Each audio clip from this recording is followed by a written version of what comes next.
नमस्कार। आज हम एक बहुत ही दिलचस्प विषय पर बात करने वाले हैं। घर बैठे कमाई, वो भी लाइव स्ट्रीमिंग से। खासकर 18 से 40 साल की महिलाओं के लिए ये कैसे एक जरिया बन सकता है, इस पर हम गहराई से चर्चा करेंगे। हमारे पास कुछ जानकारी है जो पूरी प्रक्रिया को स्टेप बाय स्टेप समझाती है। तो चलिए शुरू करते हैं। हाँ नमस्कार। ये वाकई एक उभरता हुआ और दिलचस्प फील्ड है, खासकर जब हम घर से काम करने मतलब वर्क फ्रॉम होम के मौके की बात करते हैं। इसमें आपको टेक्नोलॉजी, थोड़ा एंटरटेनमेंट और हाँ, अपनी एक पहचान बनाने का मौका, सबका एक मिक्स मिलता है। बिल्कुल। तो सबसे पहला सवाल, शुरुआत कैसे करें? मतलब पहला कदम क्या होना चाहिए? जानकारी कहती है कि सही प्लेटफॉर्म चुनना बहुत जरूरी है। बिल्कुल, प्लेटफॉर्म सबसे अहम है।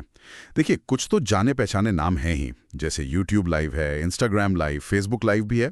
पर कुछ और ऐप्स भी हैं जो शायद कम सुने हों, लेकिन वो खासकर इस तरह की कैजुअल स्ट्रीमिंग और कमाई के लिए काफ़ी पॉपुलर है, जैसे बीगो लाइव, टैंगो या अप लाइव, स्ट्रीम कार जैसे नाम। अच्छा, ये नए नाम है।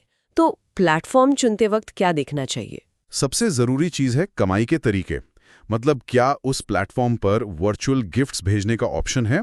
फैंस ऐप की करेंसी खरीदते हैं और स्ट्रीमर को भेजते हैं। या फिर क्या सब्सक्रिप्शन मॉडल है या ब्रांड्स के साथ कोलैबोरेशन के मौके हैं? क्योंकि देखिए, असली कमाई तो इन्हीं तरीकों से होती है।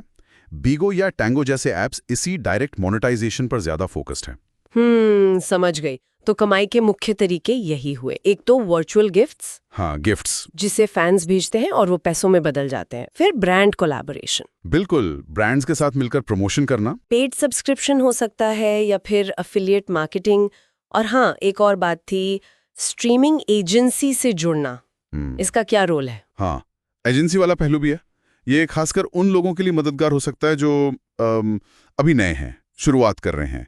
ये एजेंसियां अक्सर थोड़ी ट्रेनिंग देती हैं, अकाउंट वेरिफिकेशन वगैरह में मदद करती हैं। कभी कभी ऐसा भी होता है कि वो घंटे के हिसाब से एक गारंटीड पेमेंट या टारगेट पूरा करने पर बोनस भी दिलवा सकती हैं। तो एक तरह से आपको सपोर्ट मिल जाता है। अच्छा, ये तो सुनने में काफी मददगार लगता है। लेकिन क्या इनके बिना भी काम चल सकता है? मतलब क्या एजेंसी जरूरी है? नहीं, जरूरी बिल्कुल नहीं है। आप अकेले भी कर सकते हैं। पर हाँ, एजेंसी चीज़ों को थोड़ा आसान बना सकती है, एक स्ट्रक्चर दे सकती है। बस ये ध्यान रखना होता है कि उनकी अपनी शर्तें होती हैं, कमीशन होता है। तो जुड़ने से पहले सब अच्छे से समझ लेना चाहिए। हाँ, वो तो है। ठीक है, अब आते हैं सेटअप पर। इसके लिए क्या-क्या तामझाम चाहिए होता है? सुनने में तो लगता है ज्यादा कुछ नहीं। सही कहा आपने। ज़्यादातर मामलों में एक ठीक-ठाक स्मार्टफोन ही काफ़ी है, या फिर लैपटॉप जिसमें वेबकैम हो। अच्छा, इंटरनेट कनेक्शन तो चाहिए ही, और थोड़ी अच्छी रोशनी। देखिए, खिड़की से आती नेचुरल लाइट बेस्ट है, वरना एक रिंग लाइट भी काम कर जाती है। पीछे का बैकग्राउंड थोड़ा साफ सुथरा हो, बस। और ट्राइपॉड या माइक? वो ऑप्शनल है, मतलब ज़रूरी नहीं है, पर हाँ, उनसे क्वालिटी थोड़ी बेहतर हो जाती है। कहने का मतलब है, शुरुआत के लिए कोई बहुत बड़ा इन्वेस्टमेंट नहीं चाहिए। ये तो अच्छी बात है, काफी आसान लगता है। चलो मान लीजिए सेटअप हो गया, लेकिन स्ट्रीम किस बारे में करें? कंटेंट क्या हो? हाँ, ये बहुत ज़रूरी सवाल है। देखिए, अपना एक निश यानी एक खास टॉपिक या थीम चुनना बहुत मदद करता है। आप चाहें तो बस लोगों से बातचीत कर सकते हैं, कैजुअल चैट, या फिर अगर आप में कोई हुनर है, जैसे आप गाते अच्छा हैं, डांस करते हैं, पेंटिंग या कुकिंग में अच्छे हैं, तो वो दिखा सकते हैं। गेमिंग तो है ही एक बड़ा एरिया। या फिर आप कुछ सिखा सकते हैं या लाइफस्टाइल पे बात कर सकते हैं। मेन बात यह है कि एक खास विषय हो तो उसी तरह के दर्शक आपसे जुड़ते हैं जिन्हें उसमें सच में दिलचस्पी हो। सही बात है। और इसमें लगातार बने रहना, मतलब रेगुलर होना भी जरूरी है ना?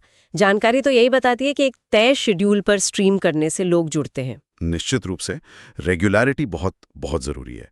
एक तो इससे आपके फॉलोअर्स को पता रहता है कि आप कब लाइव आएंगे, तो वो जुड़ने की आदत बना लेते हैं। दूसरा, कई प्लेटफॉर्म्स या एजेंसियां पेमेंट के लिए महीने में कम से कम कुछ घंटे स्ट्रीम करने की शर्त भी रखती हैं, जैसे मान लीजिए 30 से 50 घंटे। तो वो टारगेट पूरा करने के लिए भी रेगुलर होना पड़ता है। अच्छा, ये भी है। और जब कमाई होने लगे तो उसे ट्रैक करना और अपने अकाउंट में लेना, इसका क्या प्रोसेस रहता है? ज़्यादातर ऐप्स में एक इन ऐप वॉलेट या कॉइन सिस्टम जैसा कुछ होता है। वहाँ आपकी कमाई दिखती रहती है, अक्सर पॉइंट्स या कॉइन्स के रूप में। जब आप एक मिनिमम अमाउंट मतलब एक न्यूनतम सीमा तक पहुंच जाते हैं तो आप उसे निकालने के लिए रिक्वेस्ट डाल सकते हैं। पेमेंट आमतौर पे हफ्ते में या महीने में एक बार होती है और इसके लिए आपको अपना बैंक अकाउंट या कोई और पेमेंट मेथड जैसे पेपैल वगैरह लिंक करना पड़ सकता है।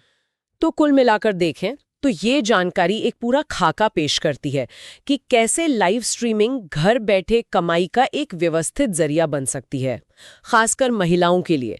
प्लेटफॉर्म चुनने से लेकर कंटेंट सोचने, रेगुलर होने और फिर कमाई निकालने तक सारे स्टेप्स इसमें कवर हो रहे हैं। हाँ बिल्कुल, और इसकी अच्छी बात यह है कि इसमें काफ़ी फ्लेक्सिबिलिटी है और जैसा सोर्स में भी बताया गया है, इसके लिए कोई खास पहले का अनुभव या तजुर्बा होना ज़रूरी नहीं है। बस थोड़ी तैयारी, थोड़ी मेहनत और लगातार कोशिशों से ये एक अच्छा इनकम सोर्स बन सकता है। तो ये तो हुई पूरी प्रक्रिया की बात और इसके फायदे। हाँ, और यहाँ एक सोचने वाली बात ये भी उभरती है कि ये जो पूरी इकोनॉमी बन रही है वर्चुअल गिफ्ट्स और फैन एंगेजमेंट के आसपास, ये आगे कैसे विकसित होगी, इसका भविष्य क्या है और लंबे समय में कंटेंट क्रिएटर्स और उनके दर्शकों के बीच जो रिश्ते बन रहे हैं उन पर इसका क्या असर पड़ेगा, ये देखना वाकई दिलचस्प होगा।